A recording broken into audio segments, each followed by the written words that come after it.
Hello' friends, এয়া মই আজি এগ চপ বনাব ওলাইছোঁ। এয়া আলু বইল কৰি লৈছোঁ, এয়া মিহি মিহিকৈ পিঁয়াজ কুটি লৈছোঁ আৰু এয়া তেলত দিছোঁ নৰসিংহ পাত, তাৰপিছত পিঁয়াজ দিম, তাৰপিছত অলপমানকৈ মছলা দিম। মছলা মানে ধনিয়া গুড়া, জিৰা গুড়া এয়া দি পেলাই অলপকৈ ফ্ৰাই কৰিম। ফ্ৰাই মানে বেছিকৈও ফ্ৰাই কৰিব নালাগে, অলপ কমাই ফ্ৰাই কৰিব লাগে আৰু কেঁচাকৈও ৰাখিব নালাগে, কাৰণ অলপ ফ্ৰাই হ'বই লাগিব, তেতিয়াহে খাবলৈ ভাল লাগিব।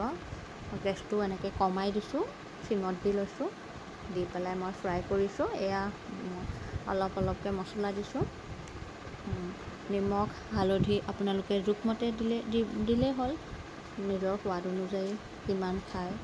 বা হালধি নিদিলেও হ'ব, হালধি নিদিয়াকৈও বনাব পাৰি, তো হালধি দিলে টেষ্টটো অলপ বেলেগ আহে। সেয়া দি পেলাই অলপ সময় লৰাইছোঁ, অলপমান ৰঙচুৱা হোৱালৈকে লৰাই থাকিম। লৰোৱাৰ পিছত মই ইয়াতে আদা অলপ দি দিছোঁ। আদাটো দিলে মানে সোৱাদটো ভাল লাগে, টেষ্টি হয়, আৰু আদাটো ভালো খাবৰ কাৰণে, হজমো হয়, সেইকাৰণে আদা দি দিছোঁ। ইয়াতে মই আলু দি দিছোঁ। এনেকৈ আলুখিনি দিয়াৰ পিছত অলপ সময় ভাজি থাকিম। এই আলুখিনি অলপমান ভাজি থাকিম। তাৰপিছত ভাজি হোৱাৰ পিছত মানে কি অলপমান বেছিকৈ ফ্ৰাই কৰিব লাগিব, কাৰণ আলুখিনিও ভালকৈ অলপ যদি গোটা থাকে তেতিয়াহ'লে চপটো বনাবলৈ অকণ অসুবিধা হয়, সেইকাৰণে ভাঙি দিছোঁ। তাৰপিছত গোটেইখিনি মিহলি কৰি পেলাই ভাজি আছোঁ, আৰু তাতে মোৰ কেৰাহীটো মানে অলপমান লৰি থকাৰ কাৰণে কেমেৰাটো ধৰিবৰ কাৰণে অকণ অসুবিধা হৈছে, তথাপি দেখুৱাইছোঁ। এয়া এনেকৈ মই ভাজিছোঁ, গেছটো কমাই দি ভাজিছোঁ। ভাজি এয়া নমাই গৰমে প্লেট এখনত উলিয়াই লৈছোঁ।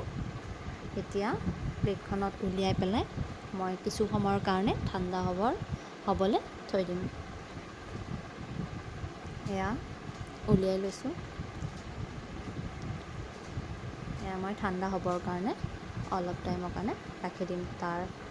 এইখিনি ঠাণ্ডা হয় মানে মই প্ৰিপেৰেশ্যনটো কৰি ল'ব পাৰিম। কণীখিনি গুচাই কৰি এনেকৈ এটা কণী 4 পিচকৈ কৰি লৈছোঁ। তাৰপিছত এয়া হ'ল কৰ্ণফ্ল'ৰ, অলপ বেচন দি ঘুলি লৈছোঁ, আৰু এয়া বিস্কুটৰ গুড়া হয়, আৰু এয়া আলুখিনি এনেকৈ কণীখিনি ফাল কৰি লৈছোঁ, যাতে বনাবৰ কাৰণে ভাল হয়, চাইজকেইটা ভাল হয়। এয়া এনেকৈ বনাইছোঁ মই। তাৰপিছত প্ৰথমে ডাঙৰ এটা বনাই পেলাই দিছোঁ, অলপ তেলটো কমাই দিছোঁ। ৰিফাইনত ফ্ৰাই কৰিলে হ'ল, যি খায় ৰিফাইন খায়, অলিভ অইল খায়, দিলে হ'ল। নিজৰ ঘৰত যি ব্যৱহাৰ হয় তেল, তেনেকৈ দি পেলাই ফ্ৰাই কৰি লৈছোঁ।